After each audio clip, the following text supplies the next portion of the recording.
Kali ini kita akan membahas tentang jaringan saraf dan jaringan otot. Pertama, kita awali dengan jaringan saraf terlebih dahulu. Jadi di sini bisa kita baca jaringan saraf itu tersusun atas unit fungsional yang disebut dengan sel saraf atau neuron. Sel saraf ini terdiri atas badan sel, akson, dan dendrit. Pertama, badan sel saraf itu berfungsi untuk memelihara semua bagian sel saraf. Kemudian yang kedua, akson itu berfungsi untuk menghantarkan rangsang atau impuls dari badan sel ke neuron lain. Kemudian yang ketiga adalah dendrit. Dendrit ini berfungsi untuk menghantarkan rangsang menuju badan sel. Secara keseluruhan, jaringan saraf itu berfungsi untuk menghantarkan rangsang atau impuls dari satu bagian tubuh ke bagian tubuh lainnya. Nah, ini adalah gambar dari sel saraf. Jadi di sini ada badan sel, kemudian di sini ada dendrit, kemudian ini ada akson. Sekarang kita lanjut ke poin yang kedua, yaitu jaringan otot.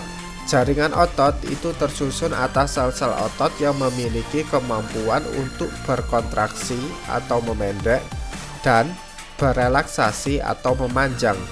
Kemampuan tersebut itu sesuai dengan fungsinya, yaitu sebagai alat gerak aktif. Bersama dengan tulang, otot akan membentuk sebuah gerakan. Jadi di sini terdapat 3 jenis jaringan otot. Yang pertama adalah otot polos, kemudian yang kedua adalah otot lurik, kemudian yang ketiga adalah otot jantung.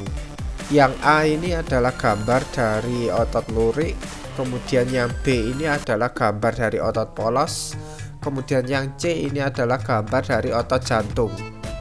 Sekarang kita awali dari otot polos terlebih dahulu. Otot polos itu tersusun atas sel-sel otot yang polos dengan bentuk lancip dan memanjang. Inti sel otot ini terletak di tengah. Otot polos ini berkontraksi dengan lambat, namun dapat bekerja dalam jangka waktu yang lama. Kemudian, kerja otot polos ini tidak kita sadari.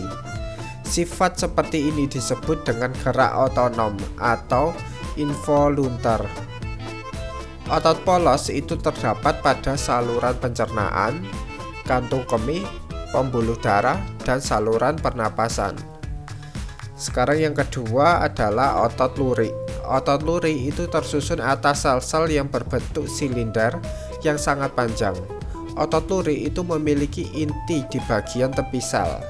Otot lurik ini juga disebut dengan otot rangka. Mengapa bisa demikian? Karena otot lurik ini melekat di bagian rangka. Kemampuan otot lurik itu menyebabkan tulang yang dilekatinya dapat berubah posisi atau bergerak.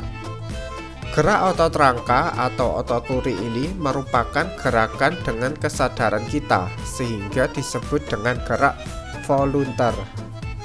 Selanjutnya yang ketiga adalah otot jantung. Otot jantung itu merupakan sel-sel penyusun organ jantung. Sel-selnya ini berbentuk silinder bercabang dengan sebuah inti di tengahnya. Percabangan pada otot jantung itu disebut dengan sinsitium.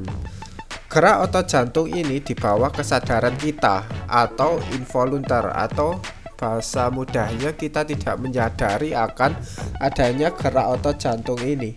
Kemudian yang terakhir, otot jantung ini dikendalikan oleh sistem saraf otonom.